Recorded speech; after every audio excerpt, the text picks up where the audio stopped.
Hello YouTube and welcome back to the channel outside the target demographic. Today we're going to be discussing the offerings of the Dagger lowers from Palmetto State Armory. So let's get started. In the past year or so, Palmetto State Armory has started manufacturing essentially their version of a Glock clone. My understanding is maybe the patent has ran out on the Glock patents. And now different manufacturers can make essentially the same firearm. But in this case, Palmetto State Armory has offered a couple of customizations and arguably improvements to their offering. So another thing they did is they don't expressly tell you what these different lowers do. So luckily for me, for $170, they had a 3-pack on sale, and I was able to purchase them, and now I can provide to you what I was not able to ascertain from the websites, and that is the differences between the micro, the compact, and the full size. So let's go ahead and get into that. You can see here I have lined up along the 1-inch end line. So we're looking 1, 2, 3, 4, 5, just over 6, call it 6¼ inches long for the micro. And we're looking at 7 inches for the compact and the full size. So how does that make it more compact if it's literally the same size? It's very weird. So what I can do is show you when I stack them up against each other. Again, they are lined up against the line going across here. They're the same length. We've already ascertained that. You'll notice this side is substantially larger than this side. And what I'm going to do to augment that, to show it better, I'm going to line up the true edge is going to be here. And you can see the magwell is essentially the only difference between the compact and the full size. To further show that, I don't have a Glock 19, which is what these are essentially a clone of. I do have a Glock 17, and that comes with a 17-round magazine.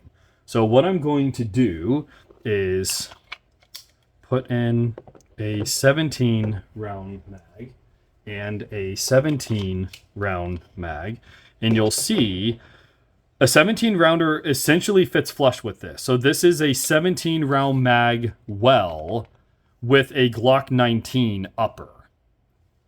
And then the exact same magazine, if you would like.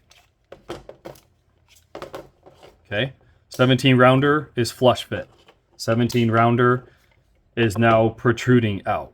So the full size is essentially a Glock 17 lower on a Glock 19 upper. The compact is essentially a Glock 19. A Glock 19 has a 15-round capacity. You'll notice this one sticks out a little bit further because it is a 17-round plus 2. So you essentially have a plus 2 magazine extension on here without the compromised reliability of building onto a 15-round mag and having to replace rings and boo. So the 17s will fit in a 15 will not fit in a 17. What I can do as well, I do have a Glock 17. Okay, so we're going to put these two aside. I'm going to line up along the 10. You know what? I'm going to do this.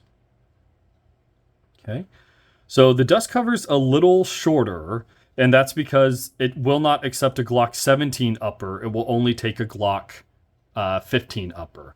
So my understanding is you can put a actual factual Glock 15 upper on it, or you can get one of the Palmetto State Armory uppers, which we will be showing in a future video. The magazine wells are the same. Okay, so the 17-round mag for a Glock 17 will flush fit here, and it will flush fit here. Talking about the benefits and improvements, this is a Gen 3 Glock 17. I do not know what the rendition is of their Glock 19 lower is, but you can see the actual Glock Gen 3 has defined finger grips, I guess, shelves, and that's great if your hands fit it. My hands are fairly larger. So it does fit me pretty well. Some people have complained that instead of your fingers going in between them, your fingers would be pressing into them. And now you have hot spots that become much more pronounced under the savage recoil of a 9mm. This one's much smoother with only the one finger hold, right? But the stippling is more sandpaper than just the grooves cut into this guy. So arguably, to me, there's fewer hot spots squeezing down, clamping down on that upper. And the sandpaper holds it a little bit better than, I mean, we have 2 different types of stipplings here, sandpaper-ish here, a thumb recess here, and then 1, 2. So we just went over like 5 different attempts at making that plastic more grippable. And it doesn't even seem that aggressive versus, I mean, you can hear that.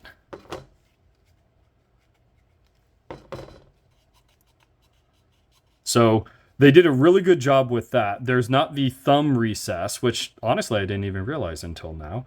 The other thing you can notice between the two is there's a bit of a cutout here where if you need to grip that magazine to rip it out, if for some reason your magazine release has gotten stuck or is failing to drop the magazine free or whatever, you had a catastrophic failure with that magazine, it grenaded or something, and you have to get one out and get a new one in. This actually gives you a, well, we can do here, a 1/2-inch recess that you can mechanically grip that magazine and get it out. This one is very much flush. You have just that little ridge where you'd have to like pinch to get on it. Are you going to be ever really relying on that? Arguably not. But it is a nice touch and it is something that helps set it apart. Another thing we can do is, I'm going to show clear. You pull back on the slide, pull down on these knobs on both sides, release your slide, pull the trigger, and your upper comes off. Okay, so if we do this, we already showed the slide, the lower length is not a 17, that's fine. But another thing they did is you can see how less pronounced the grip angle is. So if I can do this and this, maybe that doesn't show it quite so well, but believe me when I say if I were to line up the beaver tail with the beaver tail, the angle of the magazine well seems to be more 1911-ish and less Glock grippy. And that's a big point of contention with a lot of people. When you point a Glock naturally, it almost feels like you have to roll the Glock a little bit further down. Like you're going to be shooting, feet above your target. You almost have to roll in. This one's very ergonomic, very pointing in the direction that you are inherently used to doing. There's less training involved with that.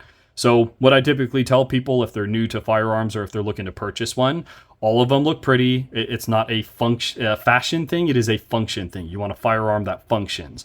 One of the aspects about functioning is, can I hit the target consistently and reliably? If I have a Glock that I have to train myself to roll it another 10 degrees with every shot, it doesn't mean I can't do it. It means I know I'm going to have an inherent training issue that I'm going to have to solve with a Glock that I won't have to consider with a Palmetto State Armory. For me, that could very well still be the case for you. But what I tell people to do is go ahead and grab the firearm at a gun store, close your eyes. So look at something directly in front of you, boxes of ammunition, whatever's on the backside of the counter. Don't be pointing it into the rest of the store. But close your eyes and point where you remember that target being.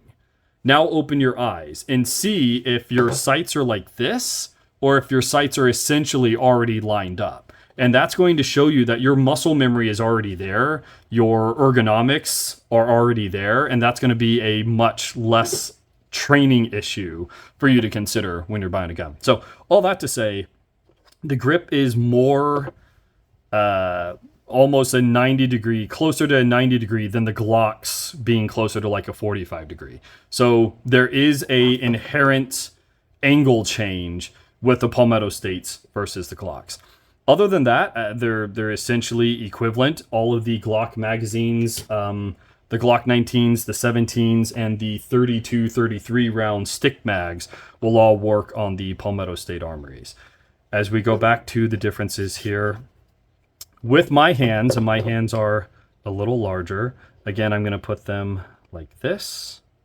And you can tell the compact is the same length, it's just a little bit shorter, which for concealed carry is probably a little bit easier to conceal. You're going to have less flagging or printing with a shirt. So if this is inside your belt and you have 4 fingers worth of magazine sticking out versus 3 fingers, that ½ inch more is going to be easier to conceal than having that ½ inch additional hanging out like a flag to snag against, to bump up against a wall, to click as you hit something metal, stuff like that. So if you're looking for shootability, arguably being able to get a very good purchase with all of your fingers, let me get the contrast a little bit better, and having a curved heel here is going to help you keep a grip on that firearm.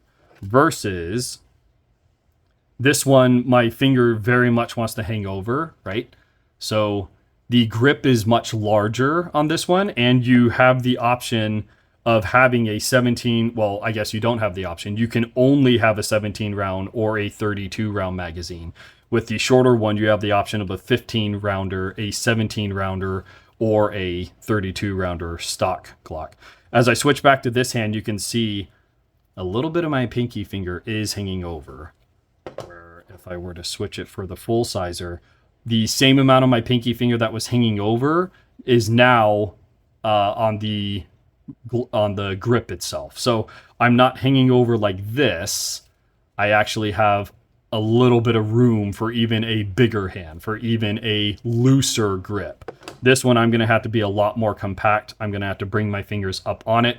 And every time it recoils, if my fingers start loosening up, I could have to either readjust my shooting grip, which is not ideal. The more consistent you can be on your grip, on your sight alignment, on all those things, the more likely you are to see that accuracy and that consistency on paper. So if this is just going to keep recoiling and twitching out from under you, you either have to work on your grip strength or work on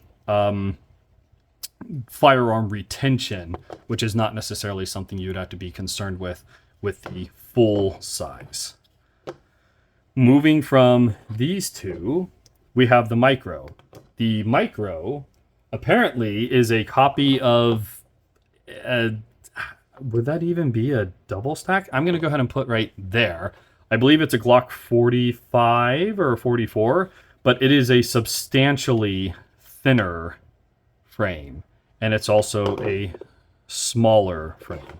So if we do this, again, we know this is 7 inches. This one is 1, 2, 3, 4, 5, 6¼ inches. So the micro is going to be quite a bit smaller on 2 dimensions. The length of it and the thickness of it. And the best way I can show you that is like this. I'm going to have this side be my true side. And you can see it's maybe a 1/16 of an inch thinner. And that's actually going to equate to quite a bit less weight because you're going to have less metal for your slide. At point of recording, I do not have an upper for this. The Palmetto State Dagger Micros have been out of stock for the last couple months that I've been looking. So I do have the lower for when they get those in stock. I really like that they have the compensated slide already ready. This one has weight cutting mills in the slide. Right here, the front sight is moved further back and there is a cut in the slide itself. The barrel sits inside the slide and it's essentially a built-in compensator that cannot come loose, that cannot be blown off, that cannot jump the threads, that cannot. It's already milled into the metal slide. That's what I'm looking to be purchasing when Palmetto State Armory actually has them in stock again.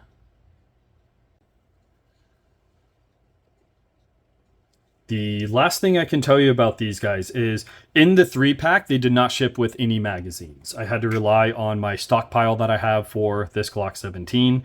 I know they're going to work. I've used them before. They are actual Glock magazines, so I cannot speak to the reliability or availability of the Palmetto magazines.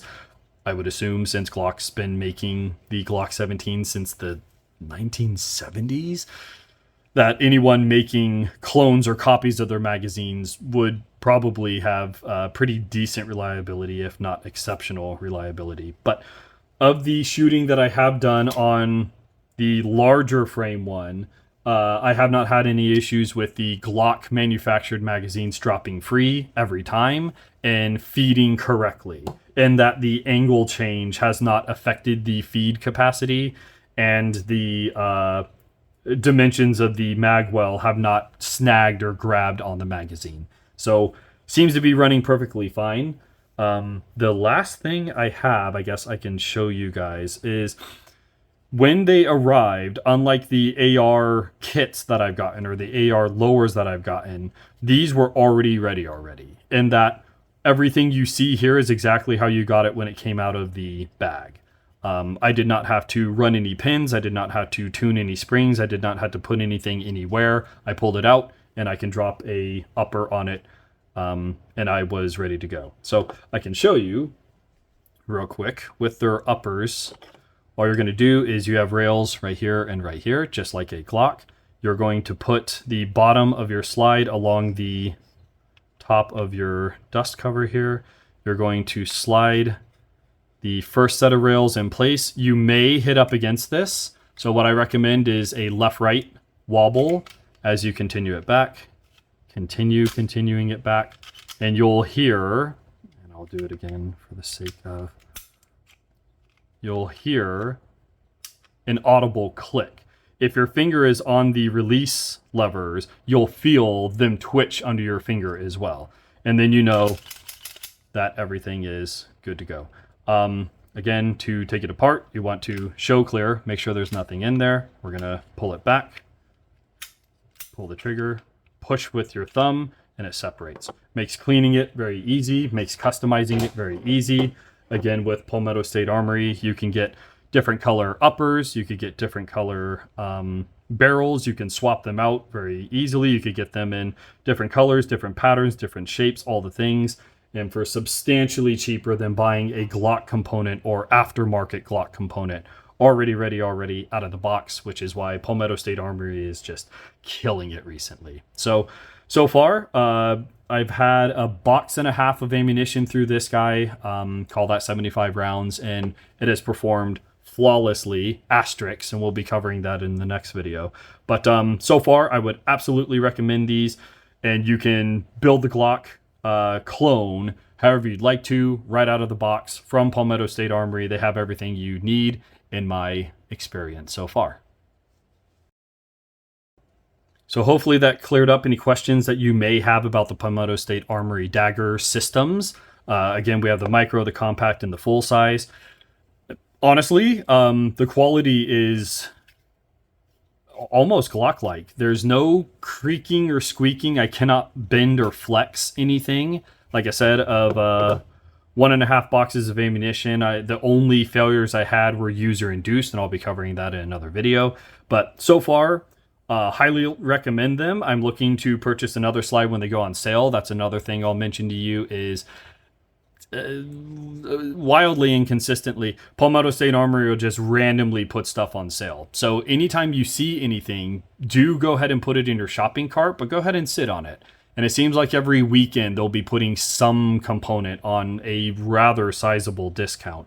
The upper that I got, I think, was $80 less just because I sat on it for about 5 weeks. So go ahead and do yourself a favor and start putting that stuff in your shopping cart. Buy it when the getting's good and use that additional money saved for training or range time or ammunition or whatever. But Palmetto State Armory is absolutely knocking it out of the park with these, and hopefully I've shed some light on which of the lowers you would be more interested in customizing with a custom upper. So as always, this is outside the target demographic. I appreciate you guys coming by. Any questions, comments, concerns you have, leave them in the comments section down below, and I will catch you guys in the next video.